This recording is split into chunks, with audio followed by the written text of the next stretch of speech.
Lovely. Well, thank you very much for inviting me to start or kick off your winter programme of Zoom talks.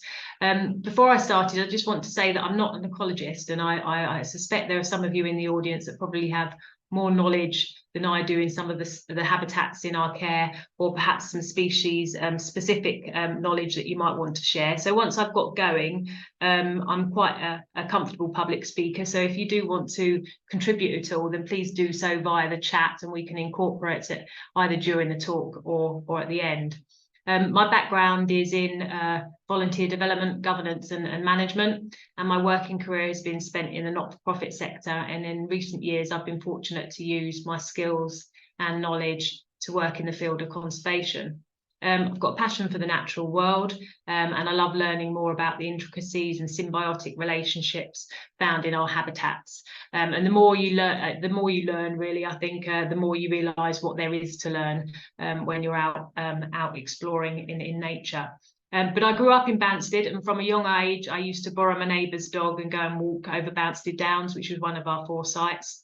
And I now feel really quite fortunate to be clerk to Banstead Commons Conservators, and tonight I'm going to take you on a whistle-stop tour of the history of Banstead Commons and our management duties today, and also look at our sites and the wildlife there.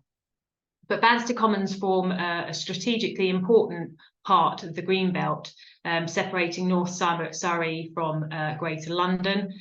And it's approximately half of Reigate and Banstead Borough Council's green spaces. And as well as being really important wildlife habitats, they also provide excellent recreation areas for the local people and are widely used by our community.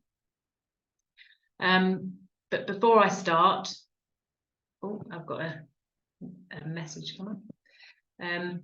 Just thought I'd set the scene a little bit, that it made headlines in October last year that the UK is one of the most nature depleted countries on the planet, with only about half of its biodiversity left.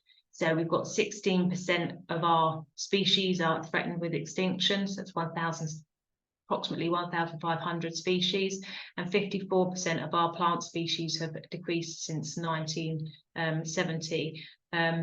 And species adapted to low nutrient conditions, so some of the habitats that I'm going to talk about in my presentation tonight have shown strong declines. The abundance indicator for common breeding birds has declined by 14%, with farm birds suffering particularly strong declines in that field as well. And we also have quite a few established non-native species across our sites. This is due to, the sorry state that we're in is due to the loss or fragmented habitats, the reduction of connectivity, and the loss of sort of wildlife corridors. Climate change is obviously playing a massive part, and bad land management and intensive farming. And I sincerely believe that thriving wildlife should be made to look natural and should be every resident's priority and every child's birthright. And I'd like my kids to grow up in a biodiverse country. But we need to take drastic measures if we're going to turn things around before it's too late. And the only way we can really do that is if, as a community, we can understand our natural habitats and the specific needs of all the different species that live and breed in the UK. On the positive side, we know that conservation works, and living in Surrey, due to its geology, we're pretty sport and have some of the UK's finest and rarest habitats.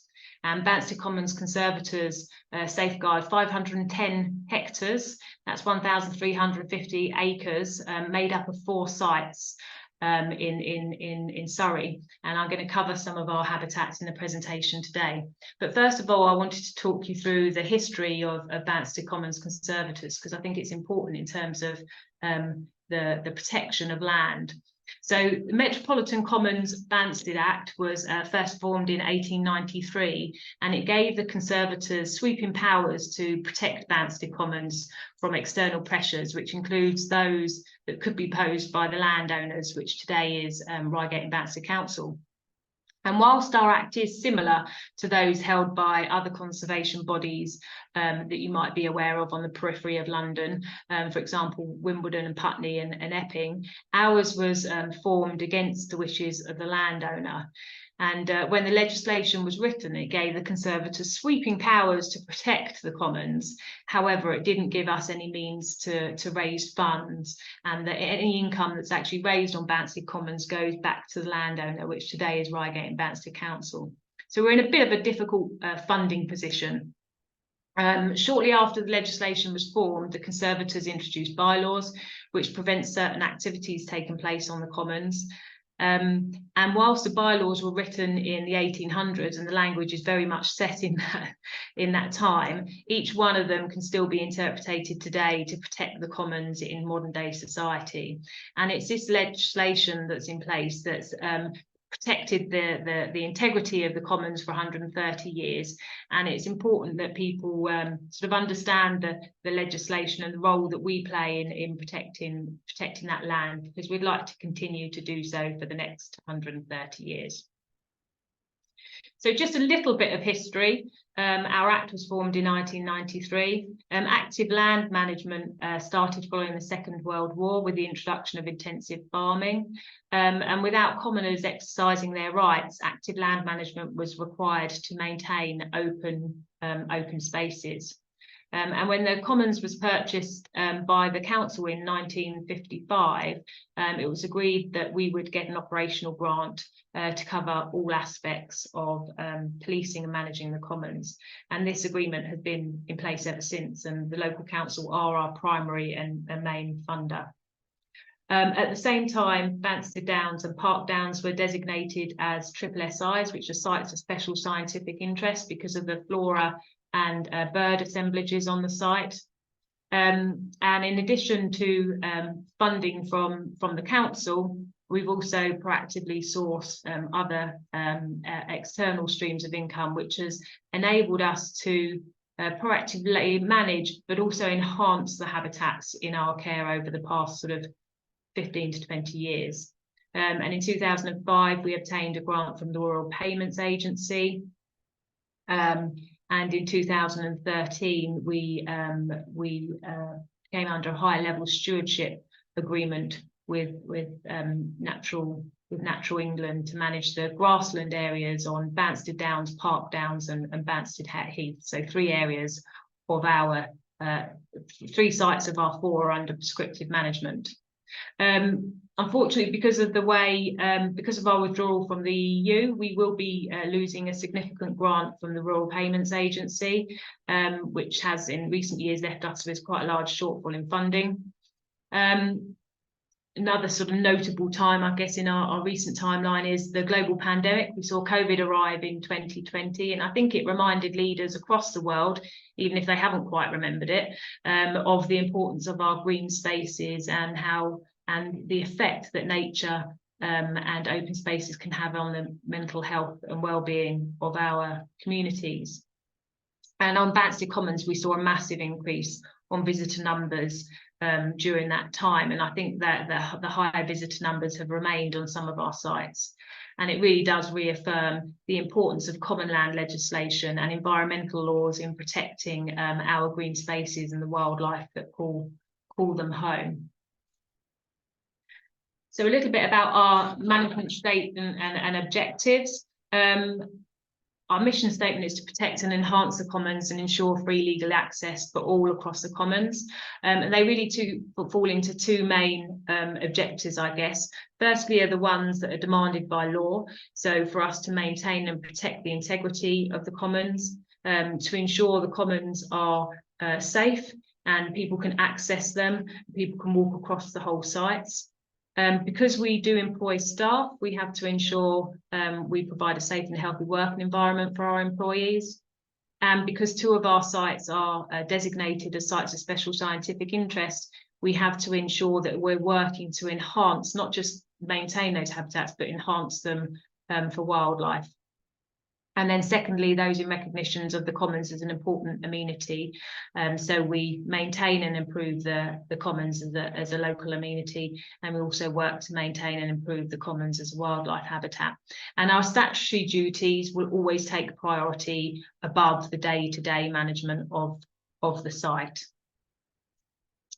But while we're managing the sites, we do need to be mindful of other legislation and local policies. And the Conservators do liaise regularly with County Council as well as Reigate and Banstead Council to ensure the legislation is upheld without any scheduled works to either highways or planning consents having a detrimental effect on Banstead Commons. And actually I spend quite a bit of my time sort of policing that as well. Occasionally it does lead us to conflict with our primary funder, and at times has threatened our ability to discharge our statutory duties. Yeah, we always try to work together, and we have up to now always been able to protect the commons in their entirety. And whilst we do sort of occasionally work in conflict with other local council, we also work together. So we are a very small organisation. We do have a board of conservators, which are 8 professionals giving their skills and time for free for the benefit of the commons. But we also have, at the moment, we've only got 2 members of staff, but we normally work on a team of 4, and a couple of those are part-time. So we have to work with, collaboratively with other organisations to protect the commons and its wildlife. And we do that by sort of relying on our funders, but also working together with conservation bodies like the Butterfly Conservation and Surrey Amphibian and Reptile Group to monitor the wildlife that are on there. I think perhaps another thing also is that we don't have the powers to enforce our bylaws anymore. So we do need to rely on the local council and also the police force if there are any breaches to our bylaws or any other illegal activity going on our sites. So just to go through our 4 sites, as I mentioned, we've got 4 sites. Banstead Downs is a north-facing chalk downland site with interdispersed scrub and areas of secondary woodland. This year, large areas of the downland were a carpet of yellow, where kidney vetch, which is the food plant of the small blue butterfly, was in full display. And the small blue butterfly can be found. Actually, I see it's a picture on one of your the drops for your camera, but the small blue can be found across Banstead Downs, and it can be found in good numbers. And earlier this year, when we were doing a site inspection with staff and Conservator David Hatcher, there were small blues on the wing everywhere, and it was really quite lovely. There are 32 species of butterflies that have been recorded on the site, and Banstead Downs actually boasts the record for the longest running butterfly transect in Surrey, and it was established in 1986. So we've got significant data in relation to butterfly populations and how they've changed over time.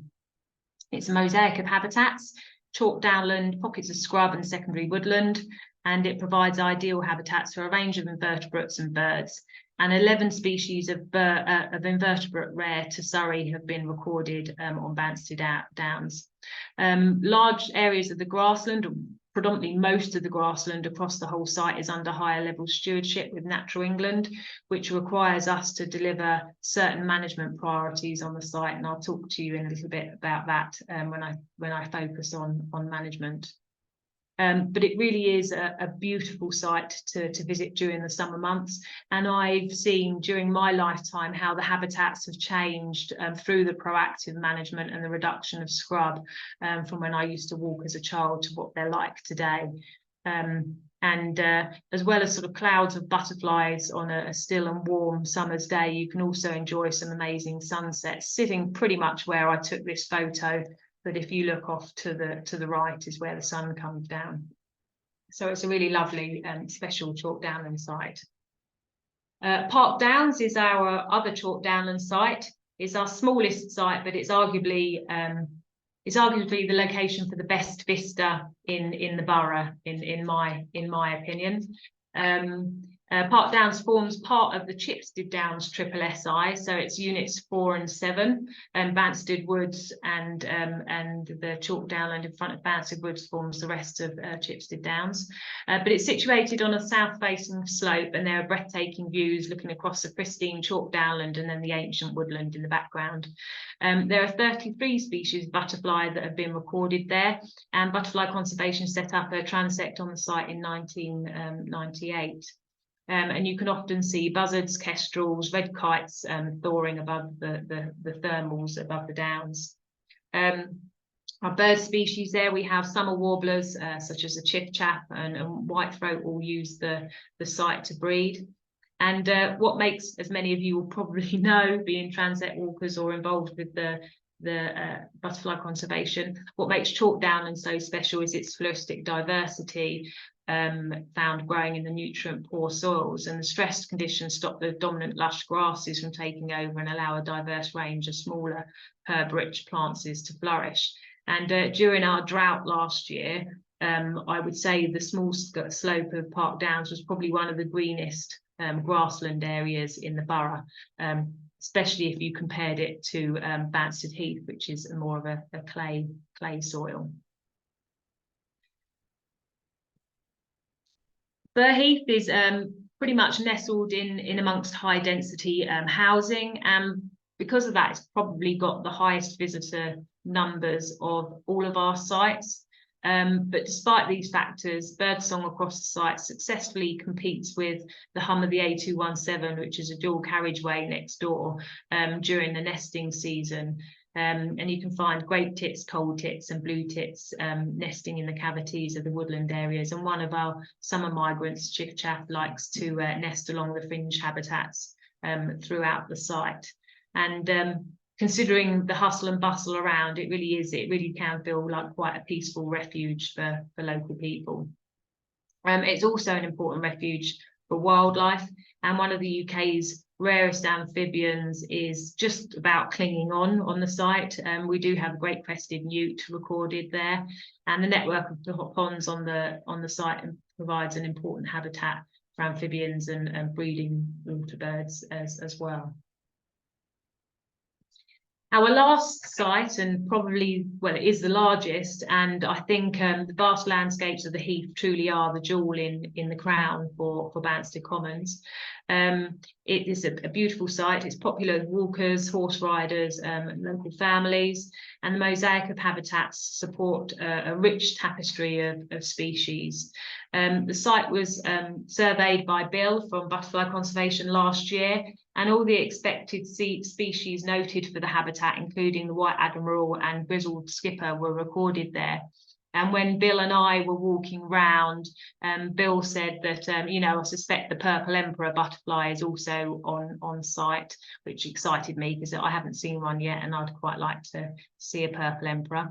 And surprisingly, this year, when one of our keepers were out on the tractor, a purple emperor took him on, and Bill suspected that he might have actually been challenging they're quite territorial apparently, and they might have been challenging the tractor. So it's not the best picture of a butterfly in the world, but it's definitely a record shot. So we know that we've also got the purple emperor on the site. And one of the reasons we wanted to set up the transect on Banstead Heath is because there's also the grizzled skipper was recorded there, and we have found that it does have a stable population there, and it's been recorded on our transect. Yes, and 22 walks have been completed on the site this year. So we've now got 3 of our 4 sites that have got butterfly transects on them, which is great in terms of recording species abundance in the borough. We've also had sparrowhawks nesting on the site and buzzards. And many different passerines have been noted to breed here, including linnets, yellowhammers, whitethroats, lesser whitethroats. And of course, for those of you who are local, you'll know that the site has an abundance of skylarks nesting across all of the grassland areas. Actually, we think we've probably got around 40 to 50, well, at least around 40 to 50 nesting pairs of skylarks across the Millfield, and we're really conscious about that population because it's one of our red listed species that are in decline. The British Trust for Royal Ornithology introduced a breeding bird survey on the site in 1988, and we have data related to the annual surveys there. And what also makes this site really special for me, I guess, because it's one of my interests, is it does support a thriving population of reptiles. So you can find 4 out of the 6 species of native reptile, UK's native reptiles. So we've got slow worms, we've got the common lizard, we've got grass snakes, and we've got adders distributed across the site. So that's really pretty special. And we do have regular monitoring going on there. So we have got refugia placed across the site. Again, probably preaching to the converted, but as you know, wildlife monitoring is so important because it helps us to know where species populations are, so that we can take an informed approach to our management of the sites. And we can ensure that we introduce specific habitat features that can enhance the site for reptiles, for example, but also for butterflies as well. So how do we manage our sites? Our chalk downland sites were awarded favourable by Natural England in 2021, and that's because we achieved the desired sward height and the ratio of scrub to grassland, and and a good abundance of flora and fauna species, a good abundance of diversity of flora and species were found across the site, which meant that we met our management objectives, but we're still always conscious that we're working to enhance those habitats as well. The grassland areas are, we have a dual approach to managing the grassland areas. Because we have an in-house team, we're really fortunate that we have our own machinery, so we can be quite reactive to the environment and the weather conditions, and we can adjust or tweak, should I say, our management accordingly. So we cut and collect grassland areas, but we also graze them by livestock. So sometimes we cut and collect in September, October, and then graze areas. Sometimes we graze areas first and then do a late spring cut, and that's all sort of done through monitoring the site as well. And we're really fortunate to work together with the Downlands Partnership, which are a conservation grazing team who have specialist knowledge as well. So again, we sort of fall back on on other people and their expertise, so you can really kind of do the best we can to enhance that grassland for invertebrates and butterflies and birds and so on and so forth. We've got sheep and goats on the 2 sites. We've got on Park Downs, we've got 3 grazing pens, and on Banstead Downs, actually, we've got 3 grazing pens as well. But due to our common land legislation, we're only able to erect fencing for the site for habitat improvements. So whenever we put enclosures up, we have to take them down as soon as the animals are moved off the site, which does result in a higher management cost for us, just because the pens need to go up and down quite quickly. But again, that's another advantage of having an in-house operational team. The rotational cutting of scrub helps us to create successional scrub across the 4 sites, which in turn creates niche habitats for wildlife to thrive. And I'm sure many of you will be aware of sort of the egg laying process for the brown hair streak and its preference for new growth of blackthorn. So it's really important that we're managing the habitats to ensure there are niche habitats for all the wildlife that live there. We're also able to fence off areas of the commons if we feel the habitats are being compromised by visitor pressure, either by foot or by horse. Sort of going back 15 years ago, we used to have much higher visitors of horse riders on the commons, and we would have to regularly fence off some parts of Banstead Heath just to ensure the footpaths can level out. But other duties include mowing paths and bridleways, ensuring there are fire breaks. I mentioned the drought last year, but that middle picture is a picture of Banstead Heath, and it was, it was tinder dry last year. So I guess the fire breaks are even more relevant than they've ever been today. We also maintain the historical features that can be found on the site. So we've got medieval stock enclosures on Banstead Heath, and on Banstead Downs we've got something that's called Galley Hills, which is an ancient burial site. So we make sure that they're trimmed and that the bracken is kept back to avoid any sort of damage to the ground. And external factors can always have an impact on our management, and also can delay things or change our priorities, as many of you will know if you're involved in land management. And of course, if a storm comes along, we spend a predominant amount of our time clearing up after a storm. The areas of Banstead Commons are all zoned, so we also include tree safety in our work. And we work closely with the Reigate and Banstead Tree and Woodlands Officer to make sure that our sites are safe for our visitors. Thankfully, Reigate and Banstead Council, as the landowners, they've actually taken responsibility for ash dieback on the commons. So we record where the trees are that could potentially pose a risk. And then we're working together with them, because that could be a massive drain on our resources. Another pest that we've got on the commons is oak processionary moth, and as some of you already know from London, we're now what's called within the established zone. So we manage it basically by removing any nests that are accessible or near adjacent to footpaths or in areas where people might come in contact with them. We have been monitoring it over the years. We haven't seen a detrimental effect to our trees just yet, and it does seem that the population seems to be stabilising rather than increasing on Banstead Downs, so it isn't causing us too much of a concern with regards to tree health at the moment. So they're all the positive and enjoyable parts of site management. Unfortunately, like other sites, we do suffer. If my slides move along.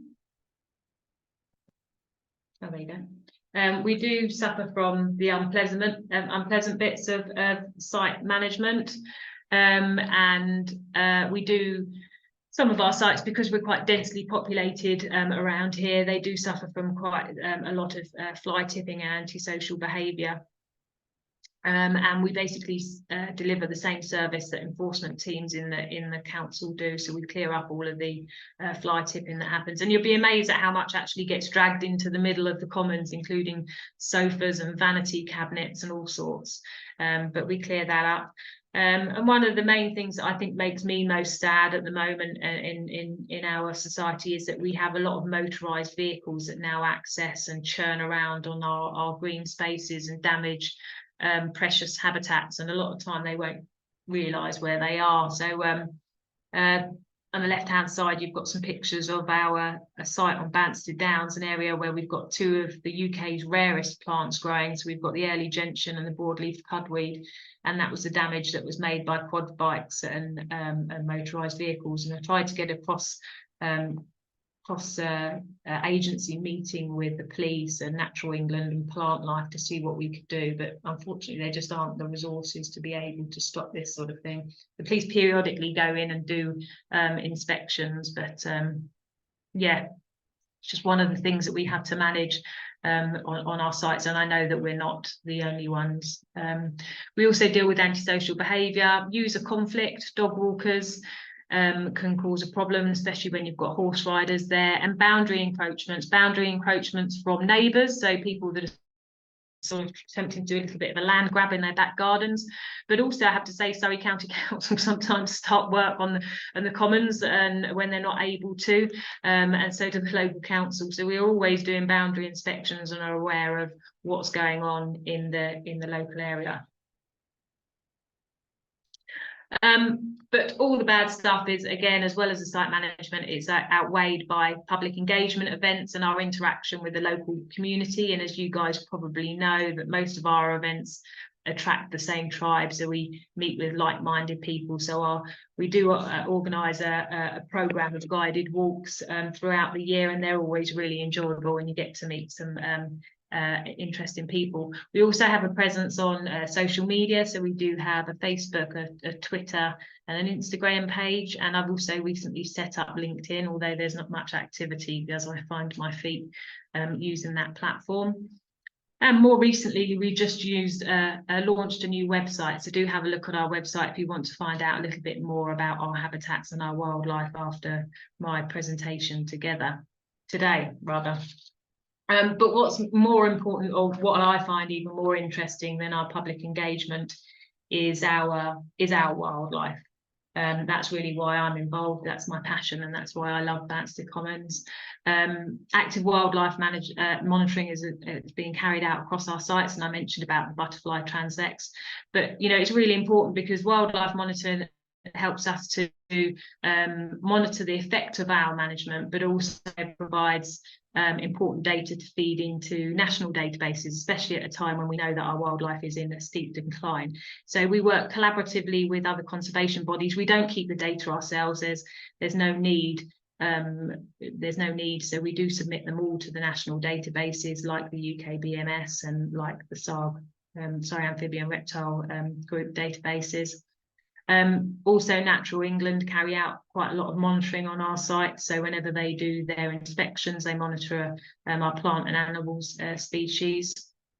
Our 2 plants on Banstead Downs, as I said, the early gentian and broadleaf cudweed have been monitored since 1995 as well. And we've got at least 9 of the UK Biodiversity Action Plan priority species living or breeding on Banstead Commons. So just in case you don't know the species that are on my slide there, at the top we've got a grizzled skipper. Then we've got a meadow pipit with I think either a grasshopper, probably a grasshopper in its beak.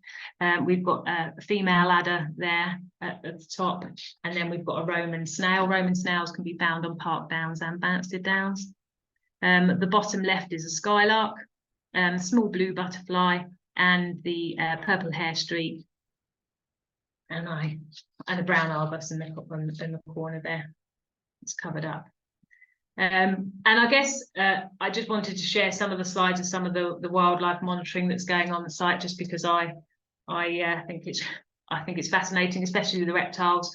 I spend a lot of my time lifting the tins on the site, and this just shows you the size difference. In adders are actually quite a small snake, and you can see there's a slow worm there, which is actually a legless lizard, and then a very young adder on the right hand side there.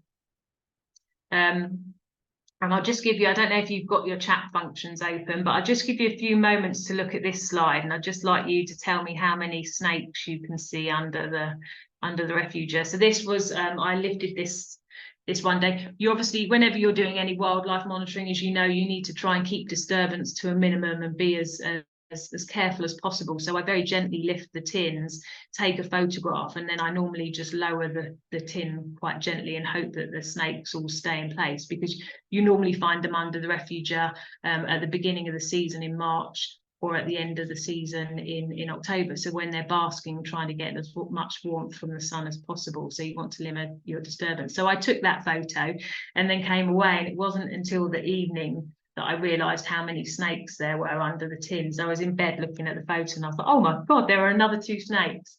So I don't know if anyone wants to put a guess in the chat of how many snakes there might be under, or whether you're all pretty good. But I don't know how I can open the chat, actually. No, possibly can't open the chat. Anyway, there are 4 snakes under there. So at the bottom, you've got 2 by the sweet chestnut leaf, curled up. They're probably neonatal snakes, so they're probably this year's young, or if not, they're only a year old. They were really quite small, as you can see at the scale of the vegetation. And then you've got a male in the middle there, the black and white one, and then just under the male, by his head, there's another snake underneath there, which I think is an adult snake. But that's quite exciting.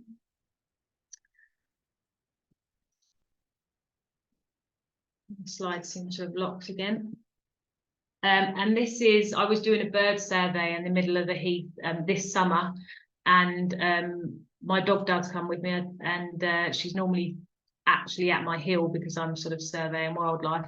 And I was just about to put my foot down, and again, because I look everywhere before I go, and I'll just put my foot down, and I think there are 2 copulating adders there. So you'll see the male on the outside, but if you look carefully within the inside, you can see a brown snake.